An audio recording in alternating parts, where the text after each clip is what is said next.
My brothers and sisters, the Lord be with you. Spirit. A reading from the Holy Gospel according to Luke.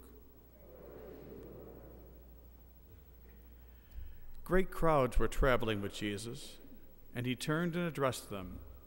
If anyone comes to me without hating his father and mother, wife and children, brothers and sisters, and even his own life, he cannot be my disciple. Whoever does not carry his own cross and come after me cannot be my disciple. Which of you, wishing to construct a tower, does not first sit down and calculate the cost to see if there will be enough for its completion?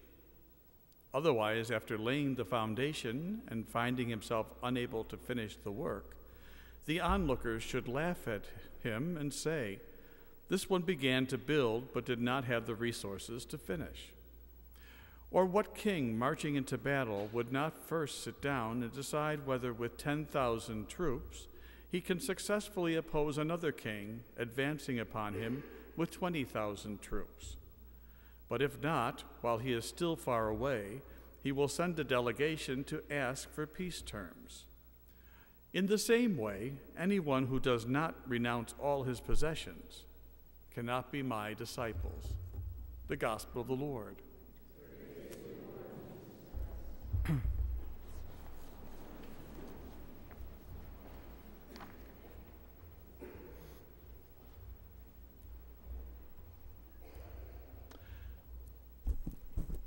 I'm not sure if you are like me, but every so often when I read a passage of Scripture or I hear one, and I listen, and sometimes it'll hit me the wrong way. Just like somehow it doesn't seem to ring like the Jesus that we find throughout all of the gospel readings. And then it's like trying to question what is actually trying to be said and what is the message that I'm missing here.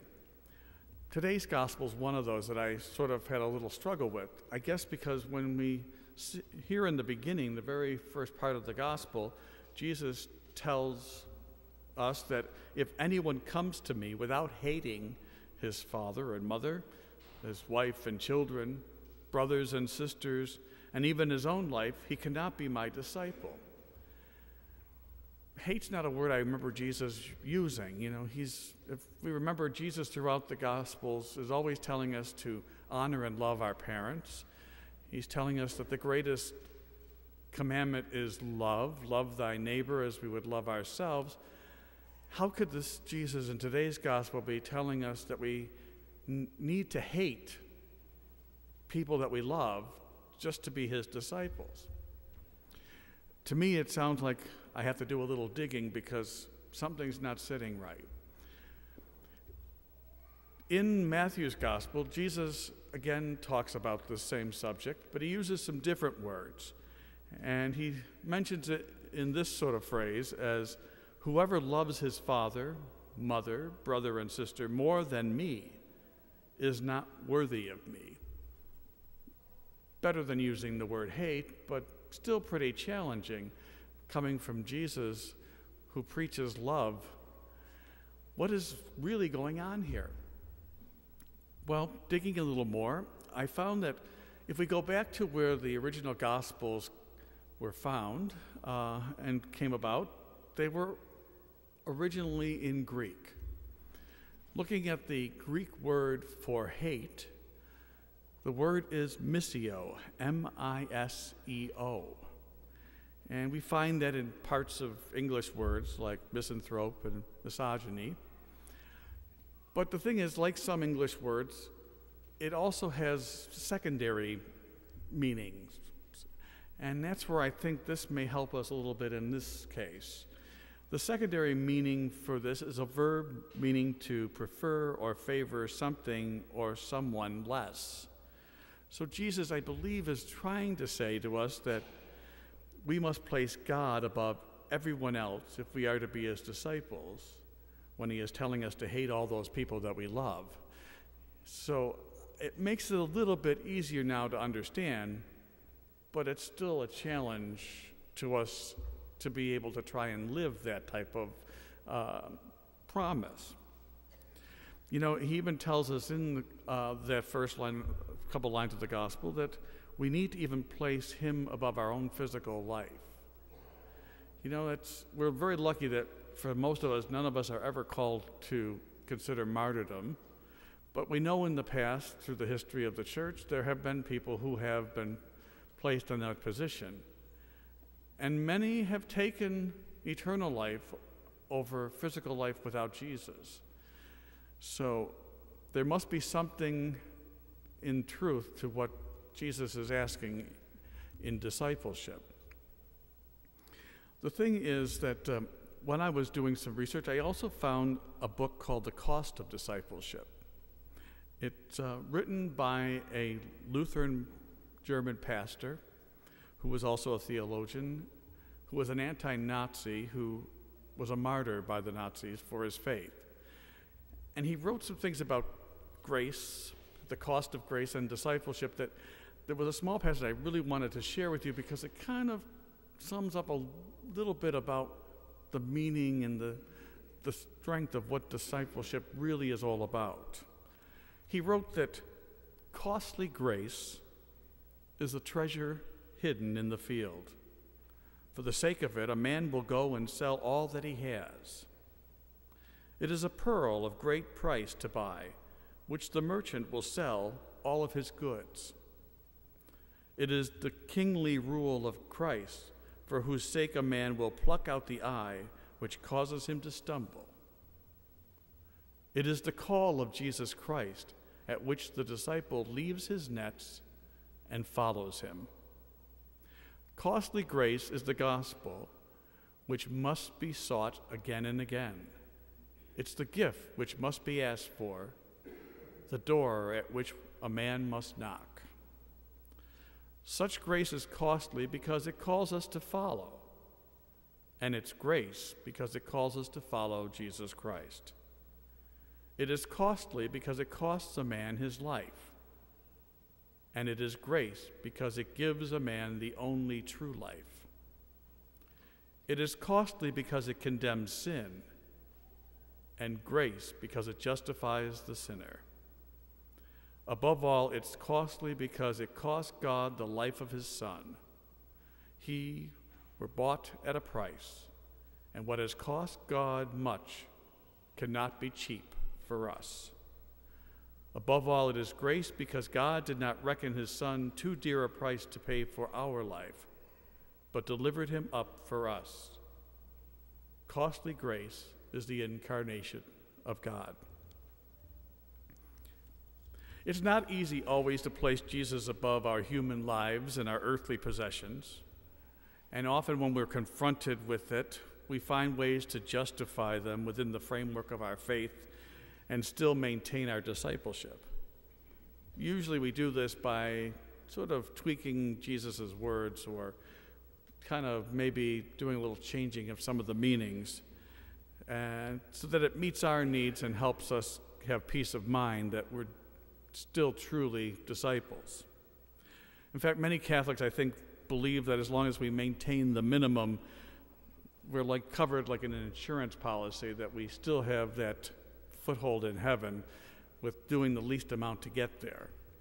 Unfortunately, there are some theologians that will call this cheap grace, and the only ones being fooled are actually ourselves, because God is never fooled by anything elaborate that we may come up with on our own.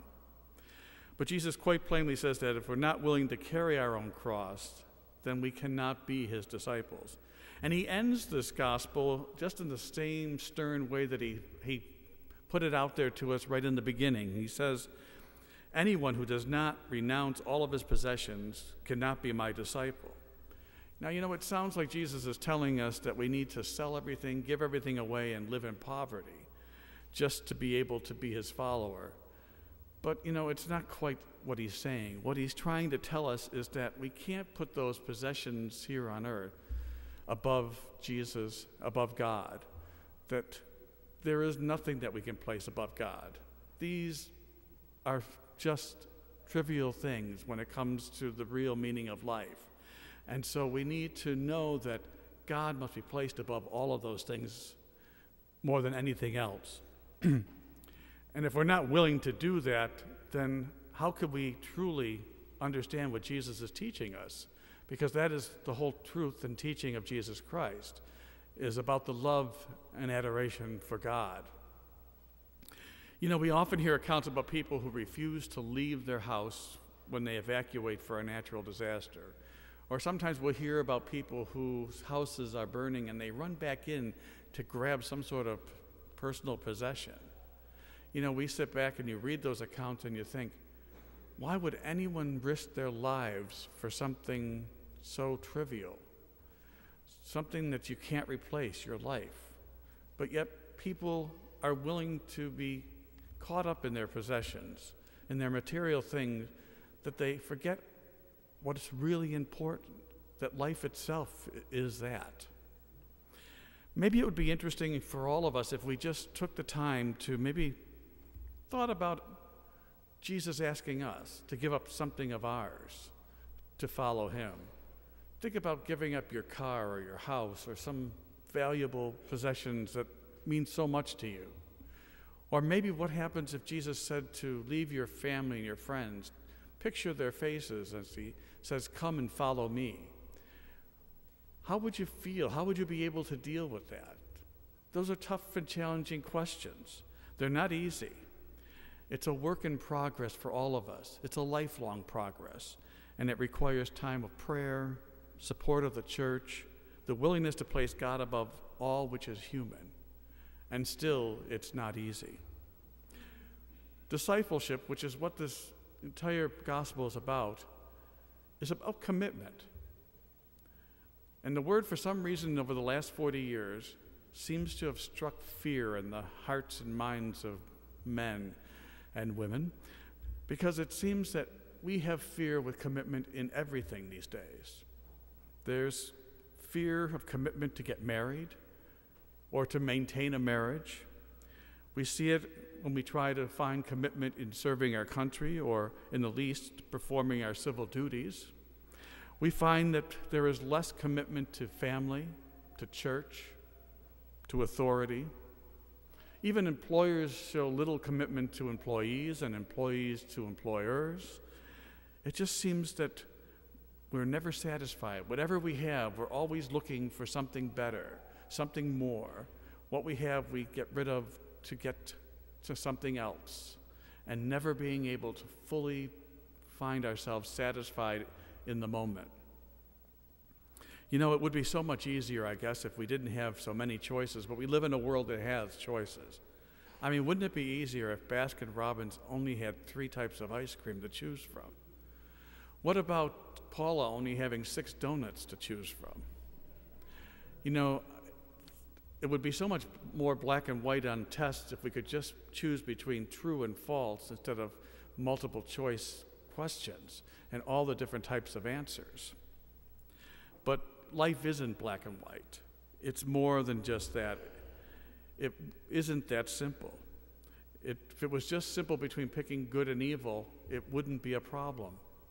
But life contains much more. We need to also have trust. We need to have faith. We need to make choices, and we need to be committed. Making a commitment is so important, and yet it's so difficult to be able to maintain it and keep it when everything around you is chipping away at it. But in the end, we have to come to discover that only God can give us true peace and joy. And so that the commitment we are often condemned to in life is a search of false and elusive pleasures that can never be found through human hands.